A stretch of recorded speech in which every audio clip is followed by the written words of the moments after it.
आप देख रहे हैं आज तक, आपके साथ मैं हूं श्वेता सिंह। अमेरिका में दोपहर के करीब 12:30 बज रहे हैं अभी, लेकिन जब से नतीजे आने की शुरुआत हुई, क्या दिन क्या रात, अमेरिका में ट्रंप समर्थकों के बीच जश्न ही जश्न है। और इसके बीच प्रधानमंत्री नरेंद्र मोदी ने भी डोनाल्ड ट्रंप को फोन करके उनसे बातचीत की है, उन बधाई दी है। सोशल मीडिया प्लेटफॉर्म एक्स पर लिखा, मेरे प्यारे दोस्त से शानदार बातचीत हुई। प्रधानमंत्री मोदी ने पहले ही सोशल मीडिया प्लेटफॉर्म एक्स पर प्रेसिडेंट इलेक्ट डोनाल्ड ट्रंप को बधाई दी थी और यह उम्मीद जताई थी कि भारत और अमेरिका के रिश्ते और बेहतर होंगे। ट्रंप की तरफ से कहा गया कि प्रधानमंत्री मोदी से पूरी दुनिया प्यार करती है।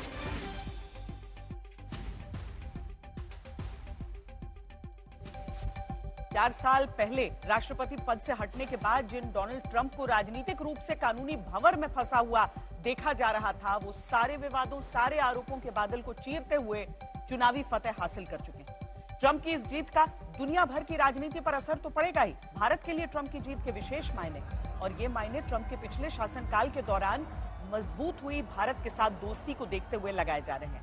ट्रंप और मोदी दोनों एक दूसरे को बेहतरीन दोस्त बताते हैं। ट्रंप सरकार के फैसले भी भारत के लिए मुफीद बैठे हैं। आज हम आपको दिखाने जा रहे हैं कि ट्रंप की जीत का वर्ल्ड ऑर्डर पर क्या फर्क पड़ेगा। ट्रंप की वापसी से भारत अमेरिका रिश्तों को कितनी मजबूती मिलेगी। Ladies and gentlemen,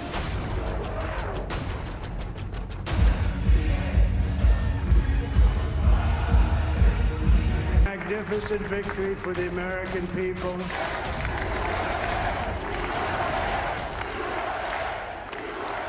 I want to thank the American people for the extraordinary honor.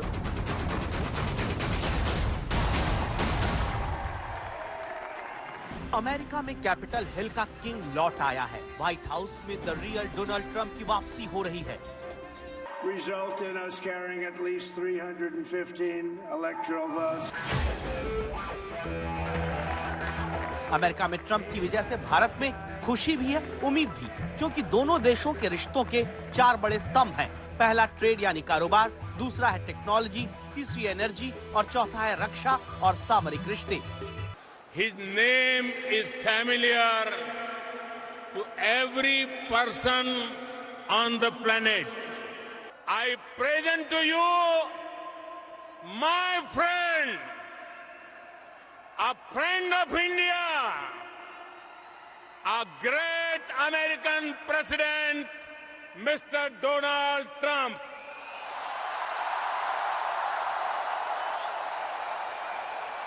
इन्हीं चार कड़ियों से जुड़ी दोस्ती के रंग आने वाले दिनों में कितने चटक दिखेंगे, उम्मीद दोनों देशों के लोगों को है, और वजह है ट्रंप नरेंद्र मोदी की दोस्ती।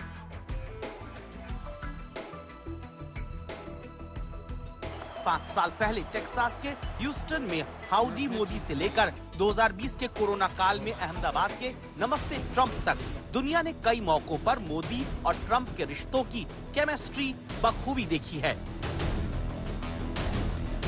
अमेरिका में ट्रंप सरकार की आमद से भारत के कारोबारी रिश्ते कैसे होंगे, ये देखना जरूरी है। लेकिन पिछली ट्रंप सरकार के दौरान शुरू हुई दोनों देशों के बीच दोस्ती की बुनियाद पर ही आज भारतीयों के लिए अमेरिका बड़ा निर्यात केंद्र बना हुआ है। मिसाल के तौर पर साल 2023-24 के ही आंकड़े देखें, भारत के अंदर अमेरिका से 42.4 अरब डॉलर का आयात हुआ, जबकि भारत से 77.52 अरब डॉलर का निर्यात अमेरिका को किया गया। I admire him for something more. A sense of leadership, a passion for America, a concern for every American, a belief in American future and a strong resolve to make America great again. इससे पहले Trump सरकार की नीतियां Chinese monopoly के खिलाफ रही। ऐसे में संभावना है कि ट्रंप के आने के बाद अब चाइनीज आयात पर टैक्स बढ़ सकता है। ग्लोबल एक्सपोर्ट में भारत की हिस्सेदारी बढ़ने का रास्ता खुल सकता है। चीनी उत्पादों पर टैक्स बढ़ा तो टेक्सटाइल से लेकर टाइल तक और वायर से लेकर केबल्स तक का निर्यात बढ़ाने के मौके मिलेंगे। भारत के मेटल एक्सपोर्टर्स के लिए अमेरिकी मार्केट खुलने की उम्मीद बढ़ेगी। भारत के केमिकल और फार्मास्यूटिकल एक्सपोर्टर्स के लिए मौके बढ़ सकते हैं। भारत अमेरिका के बीच दोस्ती का एक बड़ा फैक्टर चीन भी है। चीन को काबू में करने के लिए अमेरिका ने इंडो पैसिफिक में एक मोर्चा तैयार किया था। अब ट्रंप के आने के बाद क्वाड का वो मोर्चा और मजबूती से आगे बढ़ेगा। भारतीय समुद्री क्षेत्र के आसपास साझा युद्धाभ्यास बढ़ेंगे, जिससे हथियारों की खरीद बिक्री का भी फायदा हो सकता है। दोनों देशों के बीच टेक्नोलॉजी ट्रांसफर के मौके भी बढ़ सकते हैं और चीन के बढ़ते मंसूबों के खिलाफ एक मजबूत मोर्चा बरकरार रह सकता है। He's been tough on China, which of course, given our own troubles with China, is not bad for us. So I think, these are the kinds of things we can expect on the basis of his existing track record. Donald Trump के पुराने शासनकाल के record को देखते हुए कई आशंकाएं भी बरकरार हैं। ट्रंप के सामने घरेलू चुनौतियां हैं, महंगाई, बेरोजगारी, टैक्स, इमिग्रेशन। ट्रंप ने तमाम चुनावी वायदे किए हैं। इसमें इमिग्रेशन और रोजगार ऐसे मुद्दे हैं जिन पर ट्रंप के फैसले भारत और भारतीयों के हक के खिलाफ जा सकते हैं। For the major issues which is now controlling American voters it is economy, because their gas price has gone up for the petrol. Their milk price has gone up, their egg price has gone up, and the jobs are not there. Americans are struggling to find work. दरअसल Trump के आने से immigration को लेकर सख्त नीतियों की आशंका है। H-1B वीजा पर ट्रंप की नीतियां भारतीयों के लिए मुश्किल बन सकती हैं, क्योंकि इससे अमेरिका में भारतीयों के लिए रोजगार के अवसर कम हो सकते हैं। पिछले साल अमेरिका से 1100 अवैध भारतीयों को डिपोर्ट किया गया था। ट्रंप की हुकूमत में एक नई टेंशन टैरिफ को लेकर भी है, क्योंकि ट्रंप कभी भारत को टैरिफ किंग कहते हैं, कभी अब्यूजर। 2019 में भारत ने अमेरिका में कई उत्पादों पर जब टैक्स लगाया था, तो हार्ले डेविडसन मोटरसाइकिल के मुद्दे पर ट्रंप ने भारतीय उत्पादों पर हाई टैरिफ लगाने की धमकी दी थी। तब अमेरिका ने लोहा और एल्यूमिनियम पर इंपोर्ट ड्यूटी बढ़ा भी दी थी और भारत से तरजीही कारोबारी मुल्क वाला समझौता भी तोड़ दिया था।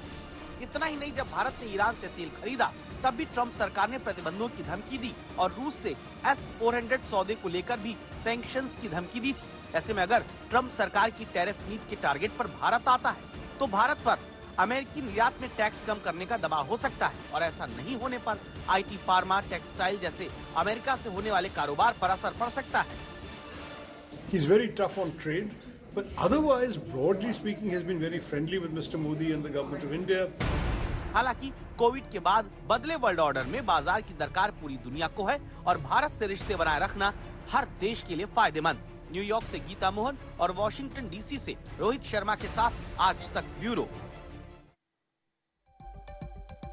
तो हमारे साथ चर्चा के लिए इस समय खास मेहमान जुड़ रहे हैं, उनसे आपका परिचय हम सबसे पहले कराते हैं। दीपक वोरा, जो कि पूर्व राजनयिक हैं, प्रोफेसर अंशु जोशी, जो कि department of US and Latin American studies JNU से जुड़ी हैं और फॉरेन अफेयर्स एक्सपर्ट के तौर पर हमारे साथ जुड़ रही हैं। विभूति झा, जो कि पूर्व रिपब्लिकन उम्मीदवार रहे हैं और साथ ही हेड जयपुर डायलॉग्स USA के हैं। नवनीत चोक, जो कि कमला हैरिस के करीबी हैं, उनसे हम जानेंगे कि उनकी राय इस समय क्या है कमला हैरिस की हार को लेकर। साथ में हमारे साथ जुड़ रहे हैं संजय पुरी, जो कि चेयरमैन है USINPSC वॉशिंगटन DC से, वो हमारे साथ जुड़ रहे हैं। सुजल पारिक, सदस्य मिडिलसेक्स काउंटी के हैं। हम एक एक करके सबकी राय, सबकी प्रतिक्रियाएं लेते हैं, क्योंकि मास्टर वोरा, सबसे पहले आपसे मैं समझना चाहती हूं, क्योंकि ट्रंप के साथ जब भी रिश्तों की, और खासकर अगर हम भारत और अमेरिका के रिश्तों को समझना चाहें, तो दोधारी तलवार रहती है। मतलब आपको फायदा भी है, लेकिन आपको पता नहीं कब थोड़े से अनप्रिडिक्टेबल भी हो जाएंगे। बहुत बातों पर बहुत कुछ सुना भी जाते हैं, और खासकर टैरिफ्स का मुद्दा। आभारी हूं मैम कि आपने मुझे मौका दिया है आपके साथ शरीक होने का, आपके प्रोग्राम में आपसे सीखने का, और आपके बाकी जो एक्सपर्ट्स हैं उनकी जानकारी मुझसे कहीं ज्यादा। मैं तो सुनना चाहता हूं, सीखना चाहता हूं वो क्या कह रहे हैं। ये अलग बात है कि 6 देशों में मैं भारत का राजदूत रह चुका हूं, 7 अन्य देशों में मैंने काम किया। मैकडोनल्ड ट्रंप, मैं प्यार से उनको मैकडोनल्ड ट्रंप कहता हूं, क्रिटिसिज्म नहीं है। वो बाकी सब लीडर्स की तरह, वर्ल्ड लीडर्स की तरह अपने देश के टोटली लॉयल है। 193 देश हैं सदस्य देश संयुक्त राष्ट्र संघ के, मैं किसी से नहीं मिला अभी तक, 50-60 से तो मिल चुका हूं, heads of government, heads of state, किसी से नहीं मिला जो कहता है कि आपका देश नंबर 1 होगा, मेरा नंबर 2 होगा। डोनाल्ड ट्रंप साहब भी यही कहते हैं कि make America great again, will be the best country in the world, ये प्राइम मिनिस्टर नरेंद्र मोदी भी ये कहते हैं कि we have to make India strong etcetera and be the best. इसमें कुछ नेसेसरी कॉन्फ्लिक्ट नहीं है।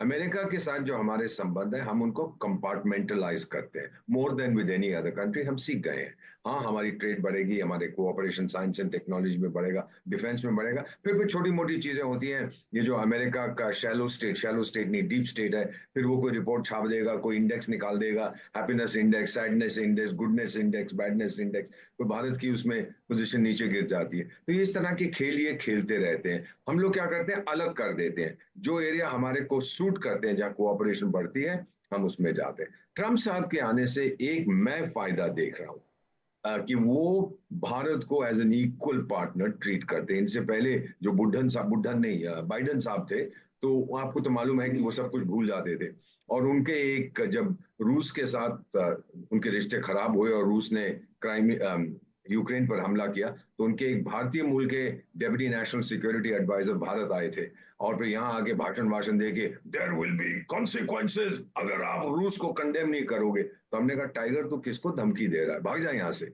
वो गया वापस वॉशिंगटन डीसी, उसकी नौकरी चली गई। ट्रंप के लोग ऐसा नहीं करेंगे, धमकी देने की कोशिश नहीं करेंगे, बिकॉज भारत की स्ट्रेटेजिक ऑटोनॉमी है, हम किसी से डरते नहीं है। ट्रंप ये जानता है, और उसने ये भी कहा अबाउट प्राइम मिनिस्टर मोदी कि दुनिया में बहुत से, सारी दुनिया आपसे प्यार करती है, और ये भी सही है कि prime minister Narendra Modi consistently ranks as the top person जो मॉर्निंग कंसल्ट की वीकली सर्वे होती है, द मोस्ट लाइक लीडर, और वो जो है डस्टबिन ट्रूडो वगैरह वो सब बिल्कुल बॉटम पे आते हैं। सो आई थिंक ये पॉजिटिव है to the extent that it will give a new impetus हमारी जो बायलैटरल रिलेशनशिप है। अगर कमला हैरिस आती, क्या होता है, वो more of the same, continuation of the same thing, वही फिर डीप स्टेट का जो कंट्रोल था बाइडेन साहब पे एटसेट्रा, उनकी पॉलिसी में, वो कंटिन्यू करता। In his first term, ma'am I conclude, 2014 में जब ये इलेक्शन जीते थे, इन्होंने एक बहुत महत्वपूर्ण चीज कही थी, डोनाल्ड ट्रंप साहब ने। इन्होंने कहा था, I will drain the Washington swamp, जो दलदल है वॉशिंगटन की, मैं उसको साफ करूंगा। और वो बात कर रहे थे उन लोगों की जो हर चीज में दखल देते हैं। कितने इन्होंने ट्रंप के साहब के अगेंस्ट केसेस दर्ज कर दिए, ये कर दिया, वो कर दिया, but he fought like a tiger. और किसी ने आज जब उनकी विक्ट्री स्पीच हो रही थी, एक कोई स्पोर्ट्स एंटरप्रेन्योर ने बोला कि this man doesn't give up, he is like a machine, this is Karma. कि जो बाइडेन साहब ने ट्रंप साहब को बोला अब आप व्हाइट हाउस से जाइए, मैं आ रहा हूं, और अब ट्रंप साहब जो बाइडेन से कह रहे हैं आप जाइए, अब मैं वापस आ रहा हूं। So I think all in all I don't see any negative, मैं सिर्फ पॉजिटिव्स देख रहा हूं through the victory of president Donald Trump. Welcome mister president, we love you. और मुझे लगता है कि आपकी इस बातचीत में जो कटाक्षों वाले निकनेम्स थे, उससे लोग काफी हद तक बहुत कुछ समझ सकते हैं। नवनीत चुग जी, आपसे मैं समझना चाहती हूँ, क्या आप लोग इस समय सोच रहे हैं, क्या हुआ, कैसे हुआ? डोनाल्ड ट्रंप को जो कहा जा रहा था कांटे की टक्कर की बात, वो इतना आसानी से आगे बढ़ते हुए दिख गए हैं? आई थिंक ठीक है, ट्रंप जी जीत गए, उनको congratulations. All governments, all countries deserve the president they get, and democracy है। सो अच्छा हुआ वो जीत गए। अगर हार जाते तो काफी लड़ाई झगड़े होते, पर अब कोई लड़ाई झगड़ा नहीं होगा। इंडिया के लिए आई थिंक बहुत अच्छा होता कि अपनी बेटी अमेरिका की प्रेसिडेंट बन जाती। आई थिंक बहुत खुशी है और गर्व है कि एक इंडियन महिला अमेरिका में, सिर्फ इंडियंस वहाँ 1.2% ऑफ द कंट्री हैं, 5 मिलियन 340 मिलियन में से, पर कमला को 70 मिलियन वोट मिले। जब वोटिंग खत्म होगी तो एटलीस्ट 70 मिलियन होंगे। और इंडिया के लिए बहुत गर्व की बात है। और इंडिया के जो 200 मिलियन 20 करोड़ लड़कियां हैं 18 साल के नीचे, उनको भी बहुत लाइफ में एंथुजियाज्म होना चाहिए, मोटिवेशन होनी चाहिए कि एक इंडियन महिला ऑलमोस्ट अमेरिका की प्रेसिडेंट बन गई। 4 साल के बाद शायद वो फिर से लड़ेंगे। जीत जाते तो पहली ब्लैक, पहली साउथ एशियन, पहली इंडियन पहली फीमेल प्रेसिडेंट होती। अमेरिका बहुत स्ट्रांग कंट्री है, 4% of world's population but 25% of world's wealth. दुनिया का जितना पैसा है 25% वो 4% लोगों के पास है। और हमारे अगर हम हिस्ट्री देखें तो 1240 में रजिया सुल्ताना दिल्ली की सुल्ताना दिल्ली को रूल कर रही थी। फिर 1540 में क्वीन मेरी आई, 1840 में झांसी की रानी आई, 1966 में इंदिरा गांधी आई। 200 कंट्री हैं दुनिया में, 80 कंट्री में वुमेन प्रेसिडेंट या प्राइम मिनिस्टर रह चुकी है। पर अमेरिका को 250 साल हो गए हैं, ओल्डेस्ट डेमोक्रेसी है, पर पता नहीं क्यों फीमेल प्रेसिडेंट नहीं बन सकता उस कंट्री में। कहने को कह सकते हैं ये विचार वाकई अमेरिका को इसका मंथन करना पड़ेगा। भारत में और भी चीजें, जैसे जो पहली टुकड़ी कहा जाता है कि जो महिलाओं की जो कॉम्बैट में गई थी, तो वो सुभाष चंद्र बोस के साथ की एक टुकड़ी थी जो ऑल विमेन। तो ये सारी चीजें हैं वाकई, और मतलब जिस तरीके से कमला हैरिस लड़ी वो भी काफी सम्मानजनक था, और मुझे लगता है कि लोग भी, उनके जो समर्थक हैं वो भी इस हिसाब से ही याद रखना चाहेंगे। लेकिन इसके साथ ही professor Joshi, vice president Kamala Harris हटेंगी, लेकिन जो नए वाइस प्रेसिडेंट आएंगे उनकी वाइफ का भारत का कनेक्ट। मैं इस बात को सबसे पहले स्पष्ट करना चाहती हूँ कि भारतीयों में इस चीज को लेकर हमने बड़ा जोश देखा कि कमला हैरिस जो है वो भारत की हैं, पर कमला हैरिस को मैंने ये कभी कहते हुए नहीं सुना कि वे भारत की हैं। जमैका में जो स्टेटमेंट्स उन्होंने दिए वो मुझे याद है और पूरी दुनिया को याद है, और वे अपने आप को भारत से एसोसिएट नहीं करती हैं। तो ये इस बात को लेकर के टिप्पणियां करना या बात करना कि वो भारत की बेटी हैं, तो ये कमला हैरिस कहती तो ज्यादा अच्छा लगता। बहरहाल ये देखना बड़ा सुखद है कि डोनाल्ड ट्रंप फिर एक बार अमेरिका के राष्ट्रपति बनने जा रहे हैं। उनके राष्ट्रपति के शासनकाल में हम सभी ने देखा कि कैसे भारत और अमेरिका के द्विपक्षीय संबंधों का एक स्वर्णिम दौर शुरू हुआ, जिसमें एक स्ट्रेटेजिक कोलैबोरेशन दोनों देशों के बीच में हुआ, चाहे ऊर्जा का क्षेत्र हो, तकनीक का क्षेत्र हो, फिर चाहे इनोवेटिव टेक्नोलॉजीज को लेकर हुए समझौते हो, काउंटर टेररिज्म मेजर्स को लेकर के हुए बड़े समझौते हो, फिर चाहे डिफेंस और सिक्योरिटी का क्षेत्र हो। तो ऑल इन ऑल स्ट्रेटेजिक मुद्दों को लेकर के दोनों ही देश साथ आए, और ट्रंप वो नेता रहे जिन्होंने मोदी जी को और भारत को एक बराबरी के दर्जे पर अमेरिका के लाकर के खड़ा कर दिया। जब वे भारत आए थे, मुझे आज भी वो गुजरात के स्टेडियम का दृश्य याद आता है जहां दोनों ही नेता बराबरी के कद पर खड़े हुए थे। तो वो बिग ब्रदर और यंगर ब्रदर वाली जो इमेज थी वो वहां से भारत की बदली है, और निश्चित तौर पर भारत के बहुत विश्वसनीय मित्र साबित हुए। बांग्लादेश में जब हिंदुओं पर अत्याचार हो रहे थे, उन्होंने खुल के इस बात को सोशल मीडिया के माध्यम से पूरी दुनिया के साथ साझा किया। फिर ट्रंप के शासनकाल में हमने ये भी देखा कि बड़ा शांतिपूर्ण शासनकाल रहा, किसी कॉन्फ्लिक्ट या युद्ध में हमने अमेरिका को उलझते नहीं देखा। कमला हैरिस के शासनकाल को हमने उपराष्ट्रपति के रूप में देखा। मोदी जी के साथ की उनकी केमिस्ट्री भी हम सभी जानते हैं, और दोनों ही देशों के बीच के जब द्विपक्षीय संबंधों को भी हम देखते हैं, तो हालांकि बाइडेन और मोदी जी की मित्रता को हम सभी एक्नॉलेज करते हैं, या दोनों देशों के संबंधों ने भी जो एक मोमेंटम था वो जारी रखा। पर जब हम कमला हैरिस को एक उम्मीदवार के रूप में देख रहे थे, तो इस बात की चर्चा हम लोग कर रहे थे कि चाहे जम्मू और कश्मीर को लेकर के उनका रुख हो, या फिर कनाडा का भी जो पूरा एक खालिस्तानी पक्ष लेकर के जो भारत के साथ में जिस प्रकार से संबंध विवादास्पद हुए, खराब हुए, वहां जो कमला हैरिस का रुख हो, जिस तरह के उन्होंने स्टेटमेंट्स देती चली आ रही हैं वो, तो फिर उसको देखते हुए और भी उनकी जिस प्रकार के स्टेटमेंट्स और बातें रही हैं, तो उसको देखते हुए हमें लग रहा था कि यदि वे राष्ट्रपति बनती हैं तो शायद भारत और अमेरिका के संबंधों में कहीं ना कहीं एक पॉज आते हुए हम देख सकते हैं। पर यह देखना बड़ा सुखद है कि ट्रंप अगले राष्ट्रपति बनने जा रहे हैं, क्योंकि उनके राष्ट्रपति काल को हम सभी ने देखा है, और मुझे लगता है वो मोमेंटम अब बरकरार रहेगा। दोनों ही लीडर्स के संबंध भी बहुत गर्मजोशी भरे हुए हैं। हमारे माननीय प्रधानमंत्री और ट्रंप की मित्रता को पूरी दुनिया जानती है, और फिर ट्रंप ये भी बात कर रहे हैं कि जिस प्रकार से भारत एक विश्व बंधुत्व और शांति और सुरक्षा के लिए काम कर रहा है, ट्रंप इस बात को कह रहे हैं कि वो रशिया यूक्रेन युद्ध को समाप्ति की ओर ले जाएंगे, और वहीं पश्चिम एशिया में भी कहीं ना कहीं संघर्ष के खात्मे की वो बात कर रहे हैं। डोनाल्ड ट्रंप की अमेरिका में ऐतिहासिक जीत हुई है, शानदार जीत हुई है, और उसके बाद से लगातार पूरी दुनिया से जिस तरह की प्रतिक्रियाएं आ रही हैं, चाहे वो रूस हो, चाहे ईरान हो, चाहे ज़ेलेंस्की हो, यानी कि यूक्रेन हो, हर तरफ से प्रतिक्रियाएं आ रही हैं। सब प्रतीक्षा कर रहे हैं कि अब आगे क्या होगा, क्या वाकई दुनिया बदलने वाली है, क्योंकि डोनाल्ड ट्रंप की तरफ से जिस तरह के कदम उठाने की उम्मीद की जा रही है, जिस तरह के आसार हैं, उसकी वजह से ये सवाल उठ रहे हैं। अब विभूति झा जी, मैं आपसे ये समझना चाहती हूँ कि अगर पहले पुतिन की तरफ से यह कहा गया कि मैं बधाई अभी नहीं दूंगा, पहले मैं देखना चाहता हूं कि अमेरिका की नीति और नीयत क्या है, उसके बाद रूस की तरफ से यह भी प्रतिक्रिया आई कि वो रचनात्मक बातचीत के लिए तैयार है, तो दुनिया को अगर ये उम्मीद जग रही है कि शायद अब शांति आने वाली है, तो क्या ये सही है?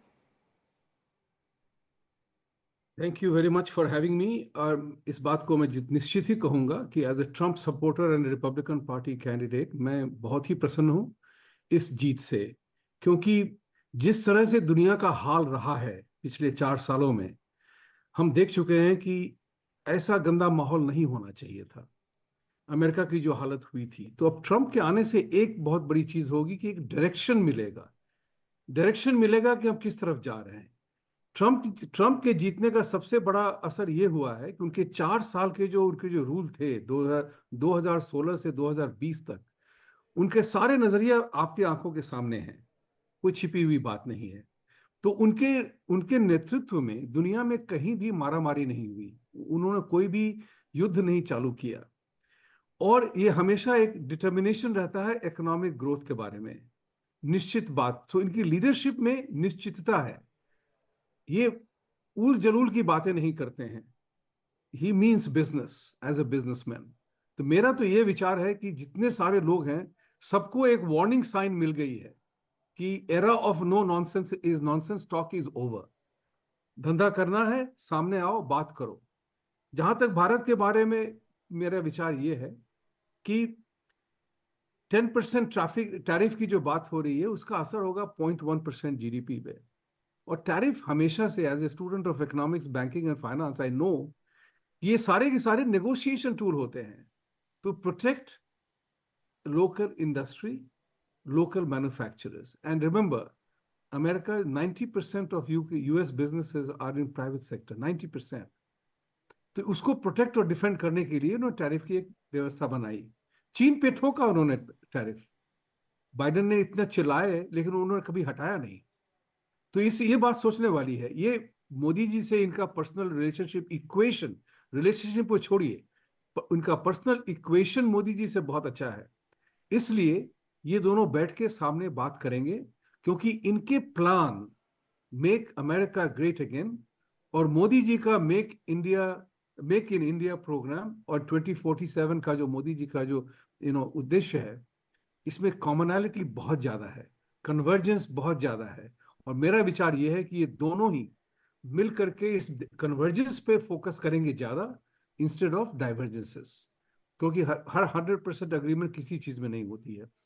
तो ये चीज मैं समझता हूं कि लोगों को एक कोई वार्निंग साइन मिल गई है कि no, era of nonsense is over, era of common sense is back, era of bringing in uncommon sense is back. लेकिन ट्रंप विरोधी तो इसका उल्टा कहेंगे आपसे। ट्रंप विरोधी तो इस बात पर ही टारगेट करते रहे डोनाल्ड ट्रंप को, लेकिन बहुत सारी बातें जो उन्होंने कही थी वो सही साबित हुई। जो इकोनॉमी पर बातें उन्होंने की हैं अपने देश के लिए, उस पर विश्वास समूचे उनके देश को हुआ है। इसीलिए पूरे अमेरिका के नक्शे में हम देखते हैं कि डोनाल्ड ट्रंप को समर्थन मिला है। सृजल पारिक जी, आपकी राय मैं जानना चाहती हूं इस पर कि एक तो दुनिया की शांति के हिसाब से जो इस समय उम्मीदें की जा रही हैं, ईरान जैसे देश थोड़ा सा आशंका में है, चीन भी बहुत संभल कर देख रहा है, लेकिन मुख्य तौर पर तो हमें यह देखना है कि रूस यूक्रेन जो इतना लंबा युद्ध चल गया, जिसके लिए कहा जा रहा था कि बस अब खत्म हुआ, और उसी तरीके से 1 साल से अधिक अब इजराइल में जो मिडिल ईस्ट का संघर्ष है वो हो चुका है। श्वेता जी नमस्कार। मैं समझता हूं डोनाल्ड ट्रंप एक बहुत ही सुलझे हुए लीडर है। हालांकि कुछ ऐसे वर्ड्स बोल देते लोगों को पसंद नहीं आता, मगर वो जो बोलते हैं वो करके दिखाते हैं। और उनकी लीडरशिप में एक दबदबा है जो दुनिया को डराता नहीं है, मगर सीधा रास्ता दिखाता है कि भाई मैं ये सोचता हूँ, हमें ये करना है, हमें ये अवॉइड करना है। तो वो जो सोच अपनी रखते हैं दुनिया के सामने, लोग समझते भी है और फॉलो भी करते हैं। तो मैं समझता हूँ, मैंने हाउडी मोदी बहुत नजदीक से देखा था, और उस टाइम पे जो नरेंद्र मोदी जी की और ट्रम्प की मैंने केमिस्ट्री देखी थी, उससे लगता है ये दोनों लीडर साथ में काम करके दुनिया में शांति प्रस्ताव रख सकते हैं, और मेरा पूरा विश्वास है। मैं वैसे रजिस्टर्ड डेमोक्रेट हूँ, मगर मैं ट्रम्प का सपोर्टर इसलिए बना कि उन्होंने जो अपनी बिजनेस वाली सोच अपने देश के विकास के लिए रखी, वो सबसे अलग थी। और 4 साल से कई अमेरिकन पब्लिक नाखुश थी इकोनॉमी की वजह से, काफी अदर रीजन से। तो उनको एक विश्वास हुआ है कि भी नहीं, कुछ 4 साल में कुछ अलग हो सकता है। तो चेंज की वजह से भी उनकी जीत बहुत निश्चित हुई। और आप इंडियन कम्युनिटी की बात करें तो वो 2 हिस्से में बट गई थी। जो यंगस्टर्स से, वो वुमेन एम्पावरमेंट की सोच से कमला हैरिस जी को सपोर्ट करी थी, मगर अबाउ 40 सब जानते थे कि अमेरिका को क्या चाहिए, इकोनॉमी, बॉर्डर सिक्योरिटी, और ओल्ड पीपल के लिए उनकी टैक्स जो सोशल सिक्योरिटी पे लगती है वो नहीं होगी। तो ये सब चीजें ट्रम्प की विक्ट्री में बहुत मायने रखता है, और मैं समझता हूँ कि मोदी जी और ट्रम्प मिलके दुनिया में शांति के प्रस्ताव रखेगी, और आई थिंक वर्क भी करेगा। संजय पुरी जी, डोनाल्ड ट्रंप और टीम डोनाल्ड ट्रंप, उनको पूरी तस्वीर को देखकर उम्मीदें क्या रहेंगी अभी?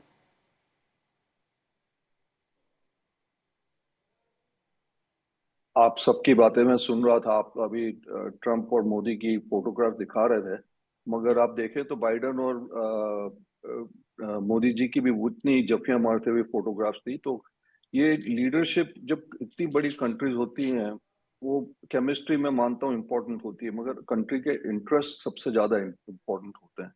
तो जो भारत और अमेरिका की जो रिलेशनशिप है, अगर आप देखो वक्त के साथ बढ़ती जाती है। तो मैं मानता हूं कि अगर इनकी रिलेशनशिप है ट्रम्प के साथ मोदी जी की, तो वो रिलेशनशिप बढ़ती जाएगी। मगर प्रेसिडेंट बाइडेन के साथ भी उनकी वही उतनी ही रिलेशनशिप थी। मैं उसमें मोदी जी का क्रेडिट बहुत दूंगा, क्योंकि उन्होंने सबसे बना के रखी है। मगर अल्टीमेटली प्रेसिडेंट ट्रम्प यूएस के प्रेसिडेंट हैं, प्राइम मिनिस्टर मोदी इंडिया के प्राइम मिनिस्टर हैं। प्रेसिडेंट ट्रम्प ने जो कमिटमेंट्स की हैं कि हम कोई वॉर में एंगेज नहीं होंगे, बॉर्डर सिक्योरिटी करेंगे और इन्फ्लेशन को कम लाएंगे, तो उनका फोकस उस पर होगा। और उन्होंने जहां तक बोला, इमिग्रेशन की बात आपने की थी, कि उन्होंने बोला लोग लीगली आए इस कंट्री में, वो मैं चाहता हूँ कि वो स्किल बेस्ड इमिग्रेशन होना चाहिए। तो मुझे लगता है कि जो पिलर्स हैं यूएस और इंडिया के ट्रेड के, जो टेक्नोलॉजी इनोवेशन में जो मैन्युफैक्चरिंग जो जा रही है, शिफ्ट हो रही है चाइना से इंडिया, वो बढ़ती जाएगी और ग्रोथ होता जाएगा जियोपॉलिटिकली। मगर हम अगर इतना बनाए कि ये ट्रम्प ने मोदी जी का है, वो तो है ही, प्राइम मिनिस्टर मोदी और प्रेसिडेंट बाइडेन का भी उतना ही रिलेशनशिप था। मगर कंट्री की क्या इंटरेस्ट है? यूएस का इंटरेस्ट है कि इंडिया की बड़ी मार्केट है, चाइना के साथ it's a good background to that. और इंडिया का इंटरेस्ट है कि यूएस से फाइनेंसिंग है, इनोवेशन है। US is the biggest market for India. आपकी आईटी कंपनीज की 50% रेवेन्यू यहाँ से आती है। आपको जब कोविड में प्रॉब्लम थी वर्ल्ड को, तो मेडिसिन सब यूएस में बनती थी। आर्टिफिशियल इंटेलिजेंस जिसकी सब बात हो रही है, सब सारी कंपनियां यूएस में बेस्ड हैं। तो आई थिंक ये ग्रोथ तो कंटिन्यू रहेगी। प्रेसिडेंट ट्रम्प को बड़ी विक्ट्री मिली है, he is now the president of the US. तो आई थिंक रिलेशनशिप बढ़ती जाएंगी अभी ट्रम्प और मोदी जी के साथ। अब ट्रम्प के बाद जो आएगा, आई थिंक, और इसका क्रेडिट में काफी सारा जो आपके स्क्रीन पे लोग हैं, जो डायस्पोरा है, नवनीत और वो सब, उनको बहुत क्रेडिट मिलता है। क्योंकि जो इंडियन अमेरिकन कम्युनिटी ने जो पिलर बना है रिलेशनशिप में, यस मैं मानता हूँ केमिस्ट्री है, मगर जो इंडियन अमेरिकन कम्युनिटी का जो रोल है, जितने भी आपके स्क्रीन पे हैं और लोग, उसका क्रेडिट बहुत जाता है रिलेशनशिप चेंज करने में। वाकई अब जो बाइडेन के समय ही हम देख लें एम्बेसडर वोरा, तो प्रधानमंत्री नरेंद्र मोदी स्टेट विजिट पर गए, एआई का नारा दिया कि एआई आर्टिफिशियल इंटेलिजेंस जिसका दौर चल रहा है, लेकिन वो अमेरिका और इंडिया की बात वहां पर की। ये आप अच्छे से सरल शब्दों में समझाते हैं, इसलिए मैं चाहूंगी आप जरा बताएं कि डिप्लोमेसी में दोस्ती की क्या जगह होती है? क्या कुछ आसान हो जाता है? क्या कड़वी बातें बोलना भी आसान हो जाता है? क्या इसका फायदा? दो उदाहरण आपको तुरंत देता हूं। 1971 में श्रीमती इंदिरा गांधी जो हमारी प्रधानमंत्री थी, अमेरिका गई थी कहने के लिए कि ये जो शरणार्थी बांग्लादेश उस वक्त ईस्ट पाकिस्तान से भारत में आ रहे हैं, आपको रोकना पड़ेगा कि हमारी इकोनॉमी सस्टेन नहीं कर सकती। उस समय अमेरिका के राष्ट्रपति थे रिचर्ड निक्सन, और उस मीटिंग में 30 सेकंड के अंदर बर्फ जम गई थी कमरे में। ना वो उनकी सुन रहा था, नहीं उनकी सुन रहे थे, दोनों बोलते जा रहे थे। Meeting was a total disaster. दूसरा मैम, हाल ही में कुछ साल हुए आपको मालूम है कि भारत के भारतीय मूल के जो लोग यमन में थे, जब यमन में गृह युद्ध छिड़ा था तो हम उनको बाहर लाए थे। कैसे लाए? सऊदी अरेबिया के जो क्राउन प्रिंस है मोहम्मद बिन सलमान, वो धड़ाधड़ भरता बना रहे थे हूती लोगों का यमन में, बम मार मार के हमको अपने लोगों को वापस लाना था।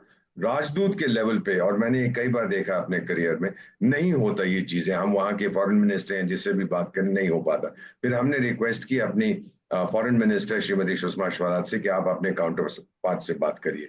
उन्होंने बात की और फाइनली वो बोली, मेरा ख्याल है कि प्राइम मिनिस्टर मोदी की जो सऊदी अरेबिया के शहंशाह हैं उनके साथ बहुत अच्छे संबंध है, उनसे बात करें।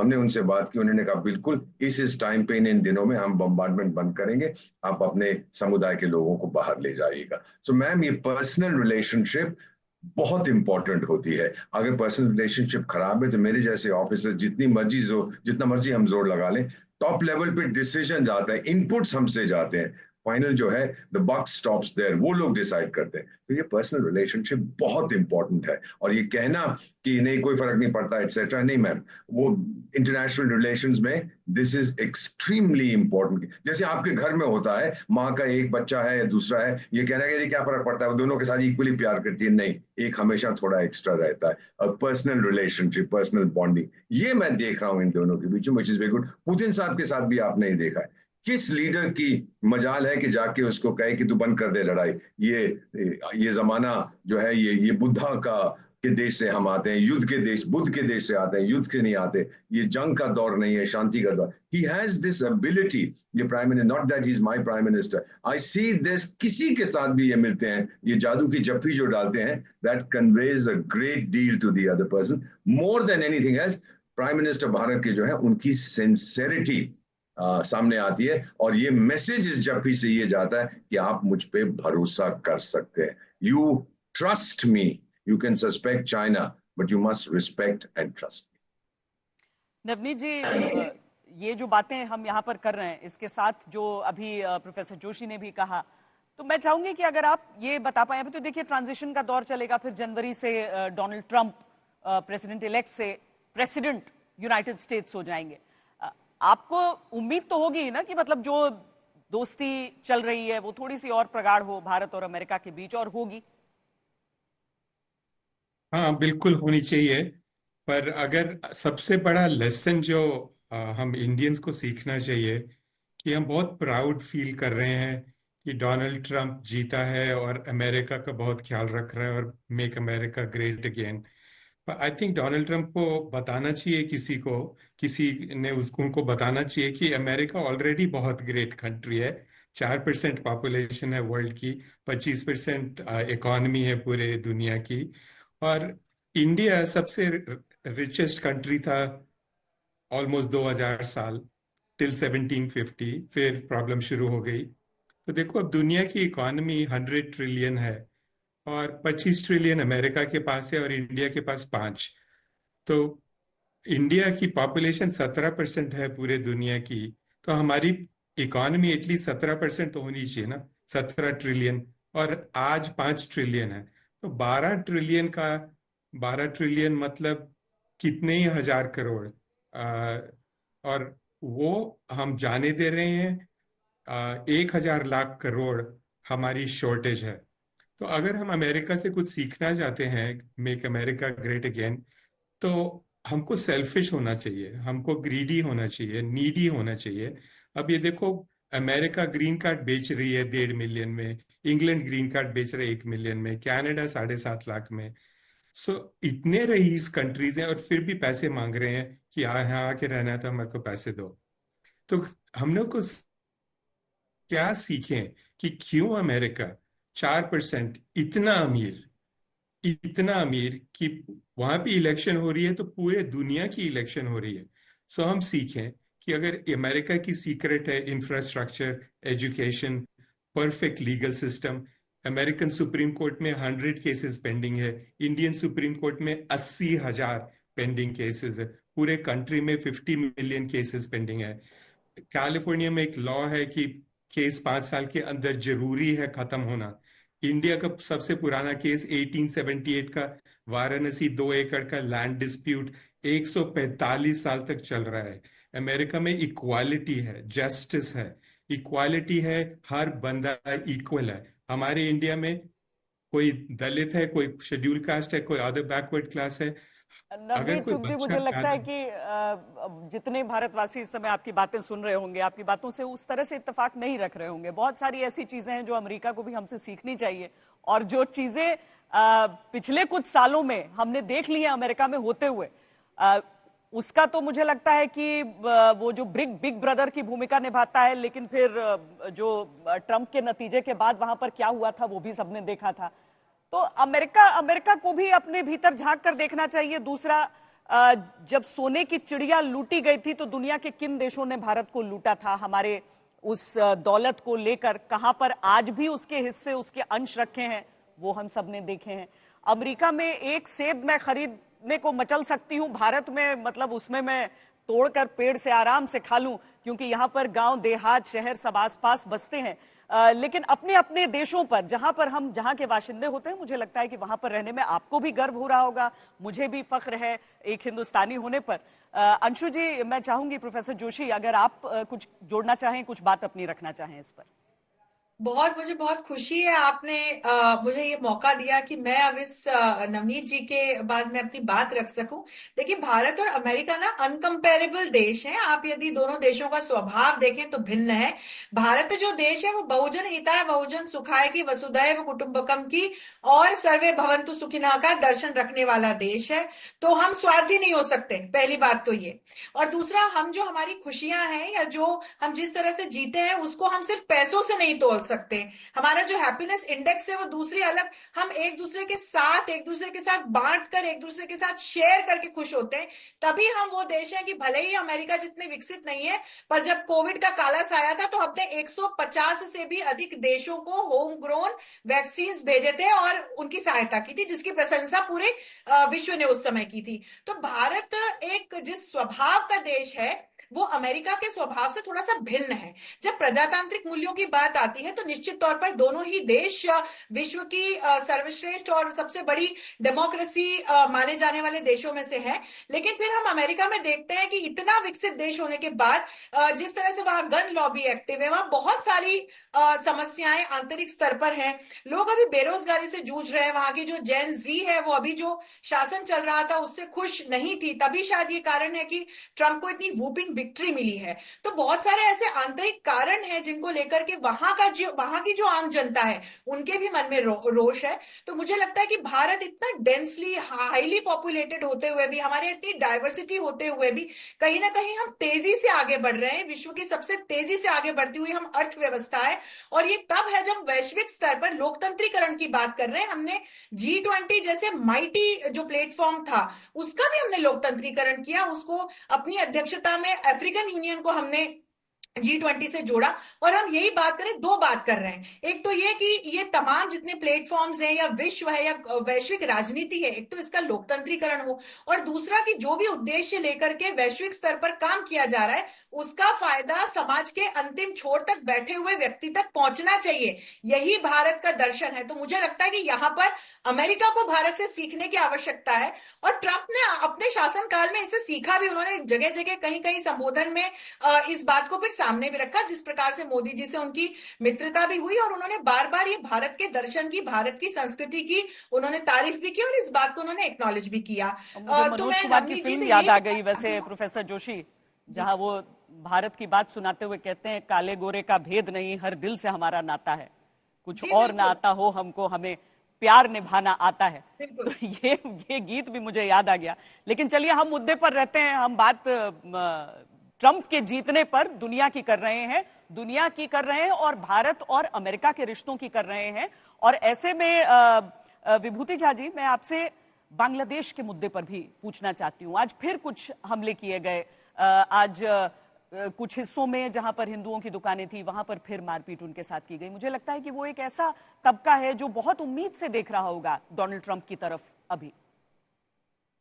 निश्चित। उसके पहले मैं आप दोनों को, प्रोफेसर जोशी और श्वेता जी, आप लोगों को तालियों से, गड़गड़ाहट से मैं स्वागत करना चाहता हूं। जिस तरह से आपने नवनीत जी के प्रश्न का और उनके विचारों पे खंडन किया, मैं बहुत खुश हूं इस मामले से, क्योंकि शायद एम्बेसडर जी से मेरा परिचय है तो जब 1991 से जब यहाँ हम आए थे तो भारत की कोई कहानी थी नहीं। मेरी जिम्मेवारी थी इंडिया की लिबरलाइजेशन प्रोग्राम को यहाँ सफल बनाना। तो उस दरमियान जब इंडिया की कोई स्टोरी नहीं थी, हमने भारत की नैरेटिव को फिर से बनाया था। और जो इसकी बात की मुझे बहुत खुशी है कि आप जैसे लोगों से परिचय हो रहा है आज, कि जिस तरह से आपने बात का खंडन किया। Thank you very much. जहां तक बांग्लादेश का सवाल है, देखिए यहाँ पे बहुत जबरदस्त प्रयास हुआ कि ट्रंप बांग्लादेश के हिंदुओं के बारे में चर्चा करें, स्टेटमेंट दें। बहुत सारे लोग थे जिसमें वो इन्वॉल्व थे इस बात को ट्रंप से स्टेटमेंट निकलवाने के लिए। उस प्रयास के बाद ये स्टेटमेंट उनका आया। इतना तो हमें पता है कि ट्रंप और मोदी जी का जो संबंध है और इक्वेशन है जिसकी बात हम लोग कर रहे थे, वो बहुत ही अच्छा है। मुझे याद है कि जब हाउडी मोदी हुआ था यहाँ पे ह्यूस्टन में, और उसके बाद अहमदाबाद में जो हुआ था, बहुत सारे डेमोक्रेट्स बहुत ही नाराज थे इनसे, मोदी जी से और भारत से, कि उन्होंने ओपनली ट्रंप को सपोर्ट किया। And they said to me, we will teach India a lesson. वो देख रहे हैं बाइडेन एडमिनिस्ट्रेशन में किस तरह से तंग किया जा रहा था।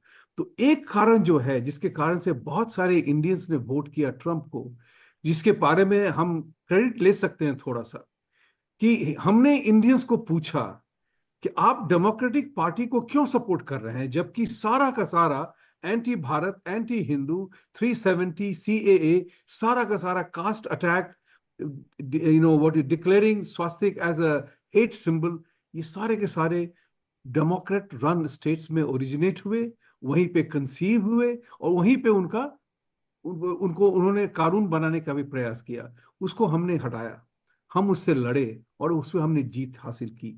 तो ये जो बात है, हम लोगों ने इंडियन जो डेमोक्रेट पार्टी को सपोर्ट करते हैं, उनसे ये पूछा कि ये डेमोक्रेट तो ना आपके पैसे की कीमत रखते हैं, ना आपके वोट की इज्जत करते हैं, तो आप क्यों उन्हें देते हैं दोनों कुछ? उसके कारण से बहुत परिवर्तन हुआ है। दूसरी बात देखिए, ट्रंप जो है एंटी टेररिस्ट के प्रमुख वक्तव्यों, क्या कहते हैं, स्पोक्समैन है दुनिया भर में टेररिज्म के खिलाफ। ये peace, he is a builder. अगर इनकी साइको प्रोफाइल बनाए आप, तो he is a builder developer. A builder developer can't become a destroyer. Think about it from that point of view. तो he is a no war guy, total no war guy, and that's why he and Modi will get along very well. When Modi ji made the statement, this is not an era of war. Think about it, a truly remarkable statesman-like statement. मेरा विचार ये है कि इस बार Trump जो है Ukraine को कह देंगे कि हम जो है तुम्हें अब सप्लाई नहीं देंगे, बैठो कुर्सी पे और बात करो।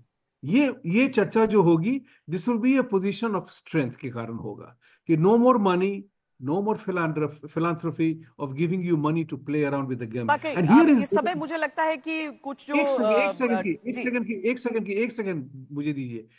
ये जो है अमेरिकन फॉरेन पॉलिसी की जो बेवकूफी थी, वो बिल्कुल सामने आ गई। You are asking Ukraine to win a war which is unwinnable war without any help from anybody, and you are telling Israel not to fight a war that Israel can win easily. ये बात लोगों को समझ में आ गई। ये बड़ी बात आप कह रहे हैं। समय इतना ही है हमारे पास। भारत अमेरिका दोनों परिपक्व देश हैं। भारत अब सेम एक तरह से स्तर पर आकर, एक ही स्तर पर आकर अमेरिका से आंखों में आंखें डालकर बात करता है, लेकिन इसका यह मतलब नहीं है कि आंखें दिखाता है। दोस्ती का रिश्ता है, दोस्ती कुछ और आगे बढ़े। ट्रंप की जीत के साथ भारत में कम से कम अपेक्षाएं सबकी यही है, लेकिन सतर्कता के साथ। बहुत बहुत धन्यवाद आप सबका हमारे साथ इस खास पेशकश में जुड़ने के लिए। अभी के लिए इतना ही। देश और दुनिया की तमाम खबरों के लिए देखते रहिए आज तक।